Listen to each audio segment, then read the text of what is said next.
Hey, what's up? It's me, Elay, pronounced like LA like the city. I'm not from there, but I'm breezy. What's going on with this writer strike? It is July 3rd, and I don't think it's over. I kind of didn't want to get into this when I first found out about it because I knew it was going to be heavy. Heavy in the way of making sure I have my details together, and heavy on the fact that I had a feeling that it wasn't over. So, that means when the fall time comes, the TV is going to be kind of whack, you know? So, in google.com, I typed in what's going on with the writer strike 2023. You know how I like to do, so I typed that in the search engine, what's going on with the writer strike 2023, and the immediate answer given to me from the Google search engine is brought to you by Screen Rant, SCREENRANT, and ScreenRant.com. They provide a sliver, and it says, the 2023 Hollywood writer strike was brewing for a while.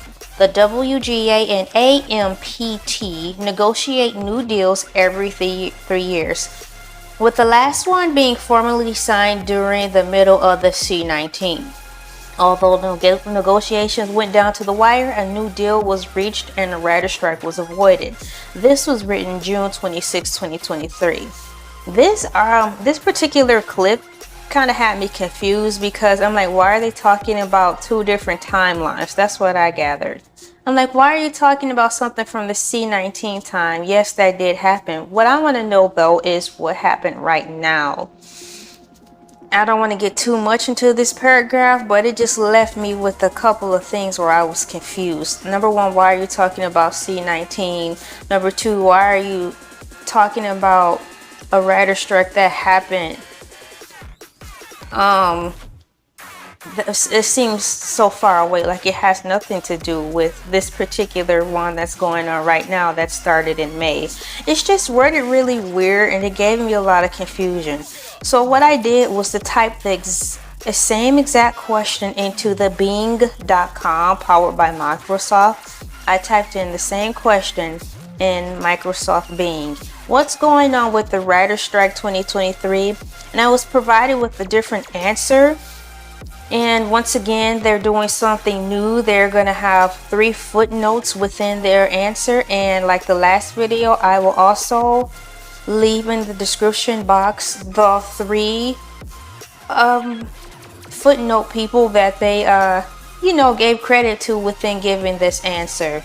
Bing.com answers this: the Writers Guild of America, WGA, started their latest strike on May 2nd, 2023 after failing to negotiate a new contract with the Alliance of Motion Pictures and TV Producers, which represents Hollywood studios. After their previous deal expired on May 1st, the strike is due to the Guild's key demand for higher compensation. This is the first industrial action by the WGA since 2007 and could have a massive disruption to television and film projects across the industry. The first footnote that they give a credit to is from GamesRadar.com. The second footnote given credit to is Today.com, and the third and final footnote that comprised this answer for us is by CNN.com. I will once again be sure to have all 3 of those links so you can read further about each of those people. Just 1 second, I really need to make sure I'm still recording. I don't see my clock on here right now. Dang it. Hang on, guys. I see it. I don't know why it disappeared. I really like seeing it right there so I can know how to pace myself. Okay, let me open this back up. Wow, I really wish I could see that there. I don't like it. You know what? Let me minimize this. Oh, there we go. Okay, back to Bing.com. Underneath there's always a couple of boxes underneath that kind of helps expound on the topic at hand. So, in one of my favorite parts is the people also ask, and the first box says, when will WGA writers end strike? Or strike end, and this answer is by Today.com. And the answer is, it's difficult to say when the writer's strike will end. The last time the WGA went on strike in November 2007, the strike lasted until February 2008, when the union reached a deal with ... I'll let you go take it from there. I'll also leave the links down at the bottom. And the second box under people also ask says, what happens if the writer's strikes?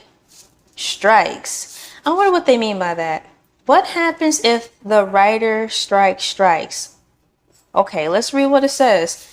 The writer's strike has disrupted some productions, but a work stoppage from either group would essentially force filming to a complete standstill.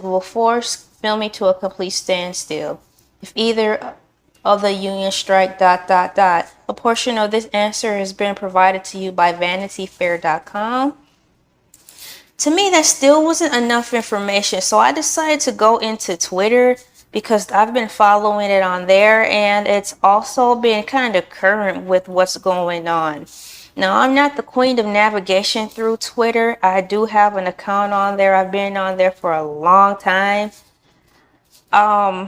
But I do know enough to know that they are pretty darn current. And I want to go up to a particular post that caught my attention. A lot of them actually caught my attention. But I want to start with the one, and I'll show the picture here, by Angela Trevino. And it simply says, meet WGA strike captain at Frankie the Bee writer on Queen Sugar. Why she's striking? Because I love what I do for a living, but it's getting more and more difficult to actually make a living on doing it. There used to be a ladder, a way for people to start out getting in. So there's a picture of her right there, and I've heard of Queen Sugar. That's like big. I haven't seen it, but I hear about it so often, so I know enough to know that it's a big thing. And she's on strike, and she's complaining about the pay. Her sign says, run me my residuals. It's so awful that these people who are known for making these popular shows can't get what they deserve. Now, I haven't taken the time to actually go on a website to show me exactly the breakdown of their finances, but all I can say from the outside looking in, from somebody who doesn't really know much about the pay rate, if these shows are as popular as they say they are, these writers really shouldn't have to be going on strike, because that means they're really lining the pockets of these networks. That's it. There's another one with these 4 yellow blocks here. It says WGA Strike Unite. It's got a compilation of 4 quotes into one. And it says, a member of the multiple unions, once at the real Noah Weil favorite thing, long running series work. It's everybody assembled to buy into something that's bigger than all of us individually. Hear that, AMPTP? Creative work is a team effort that needs to be supported to thrive. Hashtag WGA strike. And in the picture is, like I said, and you can see here, it's got a collection of 4 quotes sewn together from the picket lines. The people I'm out here walking with are the friendships that I've maintained now over the last 30 years since we began that show. You don't get that when you're working on short order seasons or movies. Noah Weil. The next one says from the picket lines, I love the building of an ensemble. It's not just the cast, it's the crew, and it's the background actors. It's everybody assembled to buy into something that's bigger than all of us individually. Noah Weil. I like the series work. To me, it's the most blue-collar, hard-hat, lunch pail kind of union work you can do. You go to work in the morning at 6 o'clock and you come home at 8 or 9 o'clock. Once again by Noah Weil. And finally, if you're lucky enough to have the word, I'm not sure, resonance, like we did for a long time with ER, Really, it's the most gratifying you can find this work to be, Noah Wild. And I read these four pictures here because when you read it, it puts together kind of an ensemble of a family unit that these writers do share. And looking on the pictures, they are together, and through the pictures it seems like they really mean what they say. It's a family driven type of thing because, you know, the guy just said they've been working on projects for a long time. It's kind of like when you go to school from 1st grade to 12th grade, whether you like the people you went to school with or not, you've been around these people so long, and for it to just abruptly stop, that's still garbage, you know?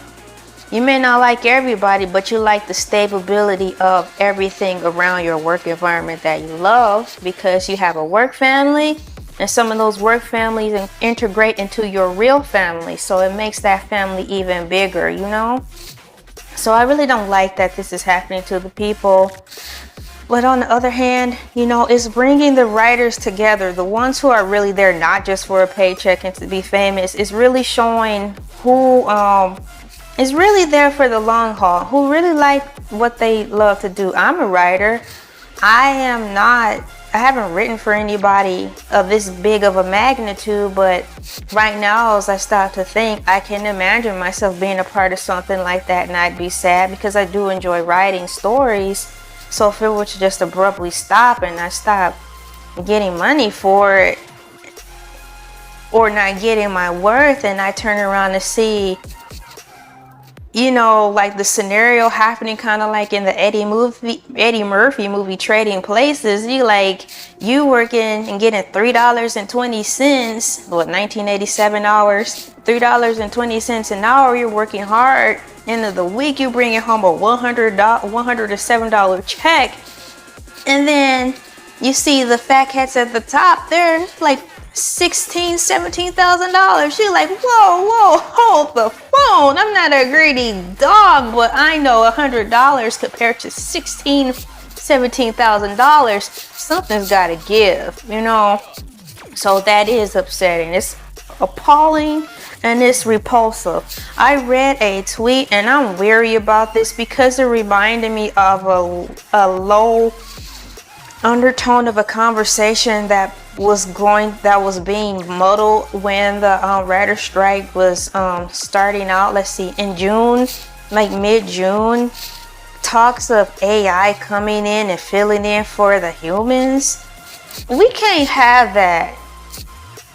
We cannot have artificial intelligence coming in writing this stuff for Stranger Things, coming in writing stuff for all these things that are going on right now. That's just dumb.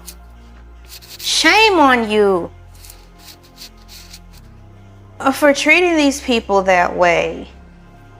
Please come to an agreement, because I'm looking still through these Twitter posts, and these are current, like July 2nd. These people are still out here fighting for their lives.